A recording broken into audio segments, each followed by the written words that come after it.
তো দেখুন এই যে এখানে আমার সামনে এই বলেন তো কি হাঁস। তো যারা আপনারা বলতে পারবেন আপনাদেরকে হাঁস খাওয়ার দাওয়াত দিব। তো ওগুলা বলবেন আপনারা কি হাঁস, ঠিক আছে? এগুলা কি হাঁস আপনারা বলবেন। তো দেখেন হাঁসগুলো আপনার খাইতেছে, ঘাস খাইতেছে।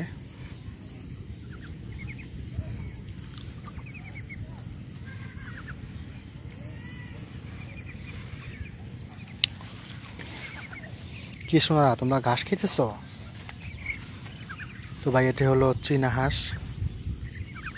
তো এই হাঁসগুলো আমার বড় ভাইয়ের অনেক শখ করে চীনা হাঁসগুলো নিয়ে এসছে। তো হাঁসটির জন্য সবাই দোয়া করবেন যেন হাঁসটির জন্য ভালো থাকে, ঠিক আছে? তো ভালো থাকবেন সবাই। আসসালামু আলাইকুম।